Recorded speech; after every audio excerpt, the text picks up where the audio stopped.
So now President Trump had claimed to be a friend of workers, right? He cares about workers. He cares about not only jobs, but of course, worker safety, right? So now, in fact, as the story in Politico had noted, while Trump promised to cut regulations bigly, right? We're going to cut regulations, but we're going to make sure to cut regulations that hurt businesses, but not skimp when it comes to worker safety. I'm going to make sure to keep regulation that protected the health and well-being of our nation's workers. So that was one of the promises that he made. So what's happened since? Well, obviously he's cut regulations massively. But did he keep regulations that protected workers? So, well, let's get into that. Let's get into the details, right? Now, according to the Politico, he's actually rolled back worker safety protections affecting underground mine safety inspections, offshore oil rigs, and line speeds in meat processing plants, among others. So the answer is no. So let's dive into the details of what that means. But first, you might be wondering, but wait a minute, didn't he promise? You just mentioned how he promised during the campaign that he was going to protect workers, right? Isn't that at odds with the public stance? Why, yes, it is. And if you're asking that question, you don't know Trump. Odds are you haven't paid attention to what he's actually been doing. Everything he says is basically either a lie or a contradiction. Sometimes both. At the same time, sometimes one following the other. But see, when it comes to worker safety in the Trump administration, to them, rules that protect workers, even rules that protect worker safety, are a hindrance to corporations. Now, of course, the line is, but we need to deregulate in order to help boost employment numbers. Look, that's what they want to do. That's their whole argument. Oh, no, we need to deregulate so we can get more jobs. But here's the thing. If you remove those safety requirements, you might not get more jobs. And if you do, those jobs are more dangerous. So let's take the coal industry, for example. Right? Now, Donald Trump put a coal executive in charge of regulating the coal industry. In fact, Trump's mine safety chief, David Zatazalo, is a former coal executive who, as recently as 2011, was cited by the agency he now leads for a pattern of safety violations. When Zatazalo was president and CEO at Rhino Resources, a West Virginia miner, was killed when a portion of a rock wall collapsed on him. The accident occurred after Rhino had been cited for one worker safety violation, and right before it had received a second violation. Now, Zatazalo, at his confirmation hearing, told senators that, quote, the management of that particular group and that particular site was not doing what they should have been doing. So, wait, I thought the whole argument for conservatives is, well, that's okay. These companies can just regulate themselves, and they can do their own inspections, etc. Well, it turns out that's not smart. Look, under the Obama administration is when this happened, okay? Inspectors had to incur before workers began their shifts to scale away for existence loose pieces of rock that might fall on them. But in April, the Zatazalo-led Mine Safety and Health Administration said it will allow inspections to begin while miners were already at work. The change was proposed 2 months before Zatazalo was confirmed. So this happened back in 2011, this mine accident. Now, it was because the mine wasn't doing what it was supposed to do. The company wasn't doing what it's supposed to do in trying to make sure that workers were protected. Now, of course, accidents still sometimes happen, even when you do a lot of regulation. That's why they call them accidents. But in response to that, the Trump administration says what we need to do is we need to deregulate. No, let's deregulate the coal industry and make it so that the Mine Safety and Health Administration can do inspections while people are at work. Well, wait, that doesn't make any sense. Now, MSHA wrote in the final rule, quote, These additional amendments provide mine operators additional flexibility in managing their safety and health programs and reduces regulatory burdens without reducing the protections afforded miners. But wait, if something is already messed up, something is already dangerous, allowing somebody to work in that condition makes an accident far more likely than when you find it before people start working. So this doesn't make any sense. In a written statement, a DOL spokeswoman, said miners will still be notified of hazards that aren't corrected promptly. MSHA believes that the additional required communication and notification will encourage prompt corrective action and help prevent fatalities and other accidents. Well, that's not necessarily the case. How is that going to prevent facility and other fatalities and other accidents? I don't see how changing this rule makes it better. Well, it doesn't. But there's more. There's more deregulation. It's not just in the coal industry, but also in the oil industry. At the Interior Department, administration officials are seeking to roll back regulations on offshore oil rigs. A proposed rule would rescind the requirement that only government-approved third parties may inspect blowout preventers that seal the well in the event of a pressure surge.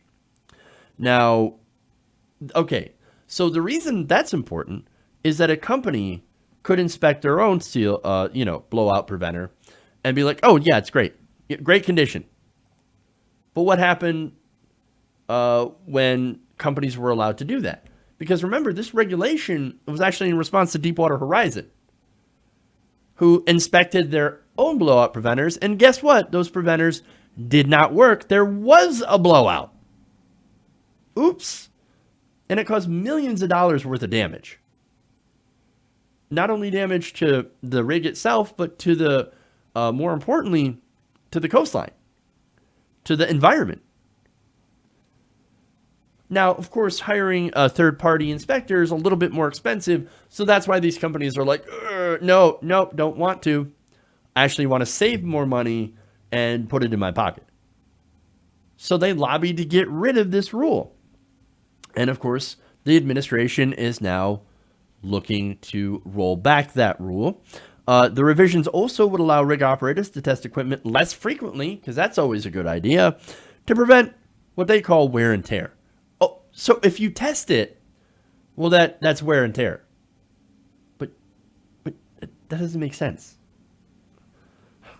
Look, here's the thing. All told, the changes would save industry more than $900 million over 10 years. So, it would save money, but you have to look at why these regulations were put here in the first place. Because we already had accidents when these companies were allowed to regulate themselves. That's when you had more problems.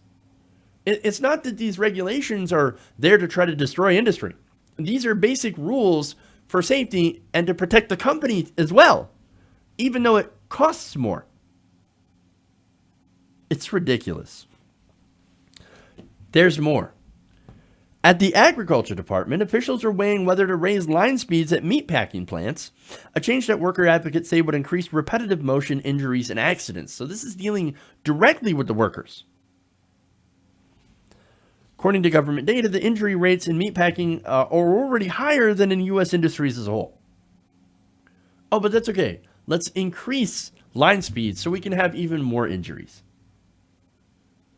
USDA in February proposed lifting line speed requirements in hog processing plants, part of an effort to streamline food safety inspections at the plants, which currently may process no more than 1,100 hogs per hour.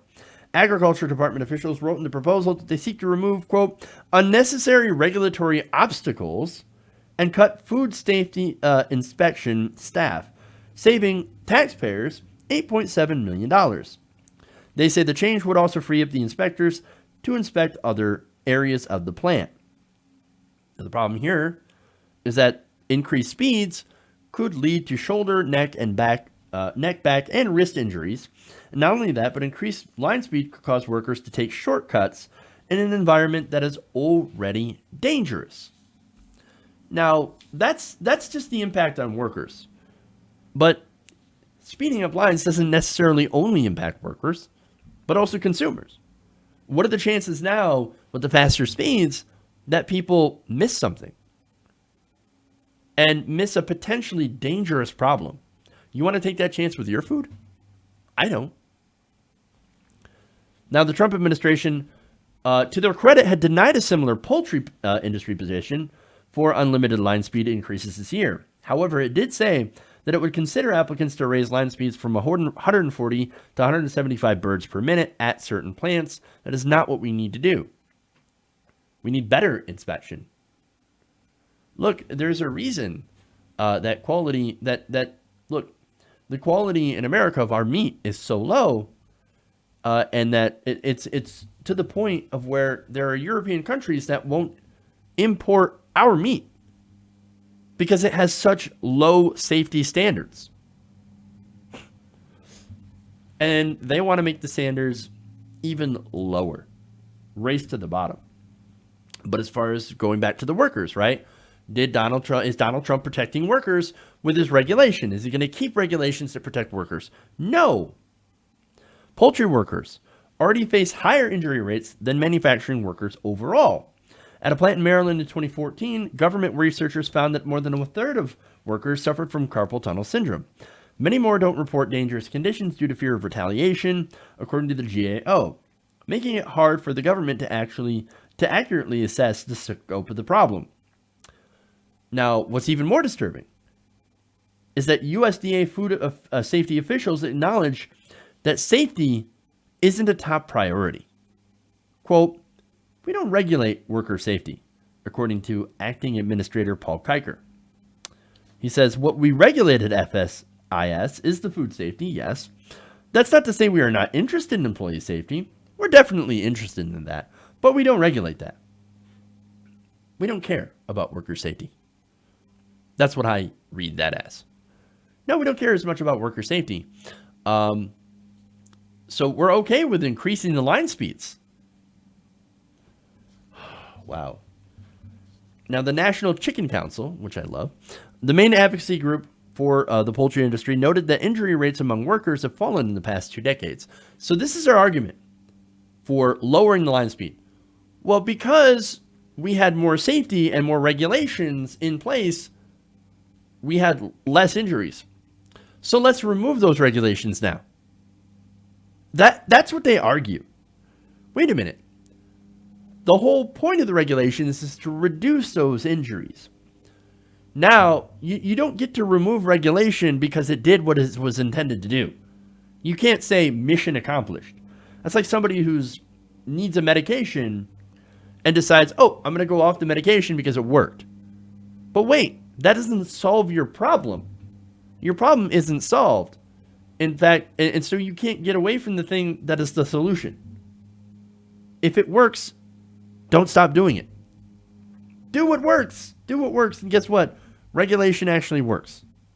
But no, they want to undo the very thing that made those plants safer in the first place. And that's the thing, though. Those regulations, those rules, they don't care about that. They don't care about any of that. And why? It's because it costs them money. Corporations, their only objective is to maximize profit. And that's it. That is why they want to get rid of these regulations, because they don't care about their workers. They don't care about injury rates. It doesn't matter to them. And that's why this is probably the worst proposed rule change. And that is at the Occupational Safety and Health Administration. That's OSHA, right? Trump officials are seeking to loosen reporting requirements for injury and illness data from large companies. So the chicken industry says, oh, we have less injuries, but they want to increase the line speed. If they do that and then get this rule rolled back when it comes to reporting, well, then they can still say, oh, no, we've got low injury rates. But in reality, they can hide their injury rates. Now, a rule proposed in July would relieve companies with 250 workers or more from a previous obligation to submit detailed injury and illness data, which OSHA had intended to publish online. These companies now would have an easier time hiding illness and injury reports. There's more. Since Trump took office, OSHA also scrubbed a running list of worker deaths from its homepage. This is workplace-related deaths. I once worked at a place where somebody got crushed by a press. Not when I was there, but it was after I had hired in.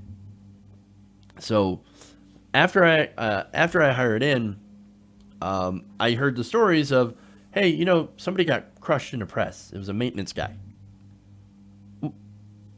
Under these regulations, or the rollback of these regulations, they wouldn't have to report that to the government. And of course, now OSHA, which tracked those, doesn't track those anymore. They don't care about workers. They don't care about you. Under the Trump administration, workers' rights are going backwards. They're not going forwards. They're not getting better. He is not honoring that promise. And now you have the Kavanaugh pick for the Supreme Court, along with Neil Gorsuch. Deregulation, look, is going to be very, very difficult to undo, which is what the administration, which is what these Supreme Court justices are really in favor of. They are so pro-corporate. Judge Gorsuch, for example, wanted to punish a truck driver for not freezing in his truck. No, this truck driver got fired for leaving his load because he would have frozen to death. Judge Gorsuch says, no. You freeze to death for the corporation when the corporation tells you to freeze to death. That's the kind of America that we're living in. And Judge Kavanaugh isn't any better. He is also incredibly pro-corporate. So if you want to regulate anything, even after Trump is gone and we get Bernie Sanders, we're still going to have, if the Democrats approve Kavanaugh, we're still going to have him, and we're still going to have Neil Gorsuch. We're going to have the most conservative court in history. That's the legacy of Trump. This is who the administration favors over workers, corporations. And why is that? If you're asking that question, you haven't been paying attention. If you didn't know by now, all you have to do is follow the money. Hey everybody, thanks for watching this video. If you want to see more like this, please hit the subscribe button below. And if you want to support truly independent progressive media, please consider becoming a patron at patreon.com/TYTNation.